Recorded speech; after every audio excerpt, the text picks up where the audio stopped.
जो बचाने वाले लोग थे, जो सेना के जो लोग थे, वो मैक्सिमम यूपी बिहार से थे। मैं खुद यूपी से हूँ और चौधरी साहब के गांव से हूँ। 5वें प्रधानमंत्री जो रहे वो मेरे गांव से हैं। मराठी एक भाषा है, हमें खुद उसके ऊपर प्राउड है, बट उसका राजनीतिकरण ना करें। बॉलीवुड में कौन सी मराठी मूवी बन रही है मुझे बता दो आप। सारी की सारी हिंदी मूवियाँ बनती हैं। अमिताभ बच्चन से जाके क्यों नहीं पूछते हो कि तुम भैया मराठी क्यों नहीं बोलते हो? उसका तो टैक्स लेकर तुम खाते हो। 2008 में भी इस व्यक्ति ने ऐसा ही नौटंकी की थी और यूपी बिहार वालों को MNS के जो सो कॉल्ड वॉरियर हैं उन्होंने ऐसा ही किया था। उनको जगह जगह पर मारा था, पीटा था मराठी को लेकर। और जैसे ही 26/11 हुआ और टेररिस्ट अटैक हुआ, उसके सारे के सारे सो कॉल्ड वॉरियर कार्यकर्ता जो थे पूंछ दबाकर दिखाई नहीं दिए। और ये भी खुद दिखाई नहीं दिया, उद्धव ठाकरे दिखाई नहीं दिया, उसकी पूरी फैमिली दिखाई नहीं दी। राज ठाकरे कभी आके इसने एक शब्द नहीं बोला, क्योंकि जो बचाने वाले लोग थे, जो सेना के जो लोग थे, वो मैक्सिमम यूपी बिहार से थे। और जो फ्रंट लाइन वॉरियर के रूप में मैं वहाँ पर रहा, ताज में मैंने जाके पूरा मोर्चा संभाला, टेररिस्ट का सामना किया। मैं खुद यूपी से हूँ और चौधरी साहब के गांव से हूँ। 5वें प्रधानमंत्री जो रहे वो मेरे गांव से हैं, उसी गोत्र से मैं हूँ। तो राजनीति हमको मत सिखाओ, राजनीति को बिल्कुल अलग रखो और भाषा को बिल्कुल अलग रखो। हमें भी प्राउड फील होता है, मराठी एक भाषा है, हमें खुद उसके ऊपर प्राउड है, बट उसका राजनीतिकरण ना करें। राजनीतिकरण बिल्कुल गलत है। अगर आपको राजनीति करनी है ना, तो काम को लेकर करें, विकास को लेकर करें, जॉब को लेकर करें। आप जॉब क्रिएट करो। कितनी जॉब आपने क्रिएट की हैं? आपने कितने विकास के कार्य किए हैं मुझे एक भी बता दो।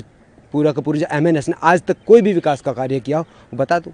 राज ठाकरे ने कुछ भी, पूरी लिस्ट मुझे दे दो, मैं पूरी लिस्ट उसकी दिखा सकता हूँ। आज तक एक भी काम उसने देश के लिए नहीं किया है। सिर्फ और सिर्फ पार्टी और अपना अपना उसने किया है, अपना और अपना परिवार। और क्यों एक साथ आए हैं, इसके पीछे भी पूरा का पूरा एक रीज़न है कि अब लोगों को फिर से मूर्ख बनाना है, मराठी मराठू मानुस करके। एक व्यक्ति है उद्धव ठाकरे जी, वो पहले ही अपना अस्तित्व खो चुके हैं। उनके पिताजी जो थे वो हिंदुत्व को लेके पूरा अग्रसर थे। उसने हिंदुत्व को छोड़कर राजनीति को पकड़ लिया ना। राजनीति के पाएँ जैसे आप पकड़ने शुरू करोगे तो आप विकास से और कार्य से बहुत दूर होते चले जाओगे। आप विदर्भ में देखिए ना, कितने लोग सुसाइड करते हैं, कितने किसान सुसाइड करें। एक भी किसान के घर जाकर उद्धव ठाकरे जाकर मिला है क्या? या राज ठाकरे जाकर मिला है, उन परिवार के दर्द को साझा किया है? आप हमेशा उन व्यक्तियों को टारगेट करते हो जो गरीब हैं, जो कामगार हैं, ऑटो ड्राइवर हैं, टैक्सी ड्राइवर हैं, कोई छोटा मोटा काम कर रहा है, उनको टारगेट करते हो। आप बॉलीवुड के जितनी भी हस्तियां हैं वो सारी हिंदी मूवी बना रही है भाई। बॉलीवुड में कौन सी मराठी मूवी बन रही है मुझे बता दो आप। सारी की सारी हिंदी मूवियाँ बनती हैं और सारे के सारे हिंदी कलाकार अमिताभ बच्चन से जाके क्यों नहीं पूछते हो कि तुम भैया मराठी क्यों नहीं बोलते हो? उसका तो टैक्स लेकर तुम खाते हो, उसके तो घर पे जाकर तुम दंडवत हो जाते हो, आमिर खान के घर जाके आप दंडवत हो जाते हो। क्यों? तो और गरीब को आप पीट रहे हो और बता रहे हो मराठी मराठी मराठी। मराठी नहीं है एक्चुअल में, ये तुम्हारी राजनीति की रोटियां हैं। सिर्फ और सिर्फ कुछ लोगों को, चुनिंदा लोगों को आप टारगेट कर रहे हो। वो गरीब तबका है, उसको आप टारगेट कर रहे हो। आपके परिवार से कितने लोग सेना में हैं मुझे बताइए? आपके परिवार से कितने लोग कामगार हैं मुझे ये बताइए? मजदूरी कौन कौन कर रहे हैं अपने परिवार से बताइए? कोई नहीं कर रहा। और गरीब मजदूर को तुम पिटवा रहे हो। वो 500 रुपये के टट्टू हैं जो जिनसे तुमने पिटवाया है उनको, इससे ज़्यादा तो उनकी औकात नहीं है। तो मैं कहूं कि अगर आपको करना है तो देश के प्रति काम करें, देश को यूनाइट करने की कोशिश करें। और सिंपल सी बात है, मैं मुंबई में 9 साल रहा हूं और मैं वहां पे मुस्कुरा के रहा हूं। मुस्कुराहट की कोई भाषा नहीं होती। मैं दुनिया के बहुत सारी कंट्रीज़ में गया हूं, मैंने स्माइल किया है ना, जहां पर भी वो सामने से मुझे स्माइल ही आई है, चाहे मुझे वो लैंग्वेज आती हो या नहीं आती हो। लैंग्वेज मैटर नहीं करती। जब कम्युनिकेशन की बात होती है तब आपकी छोटी मोटी टूटी फूटी भाषा भी काम कर जाती है, क्योंकि आपके चेहरे पे आपने एक स्माइल ओढ़ी हुई है, एक स्माइल है। और यहाँ पर तुम स्माइल की जगह पर लोगों को दर्द दे रहे हो, दुख दे रहे हो, तो तुम राजनीति में कितने सक्सेस हो पाओगे तुम्हें पता है? तुम कहीं पर भी सक्सेस हो ही नहीं पाए। इसीलिए तुम्हें शिवसेना से निकाल कर बाहर फेंक दिया गया।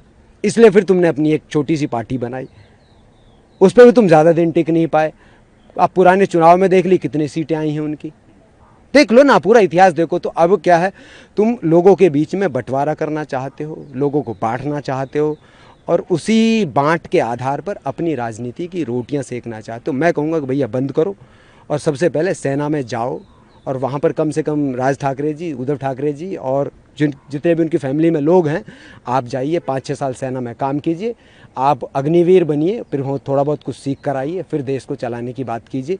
देश को चलाना भाषा से चलाना नहीं होता है, देश को चलाना है तो एकजुट होकर काम करना होगा, विकास पर काम करना होगा, काम के ऊपर काम करना होगा और एम्प्लॉयमेंट के ऊपर काम करना होगा। सिंपल सी चीज़ें हैं ये, इसमें कोई 2 दूनी 4 हो रहा है भाई। अब आप भाषा को लेकर आप ये सब नौटंकी करोगे तो लोग आपको बर्दाश्त नहीं करेंगे, देश आपके प्रति अगेंस्ट में होता हुआ नज़र आएगा।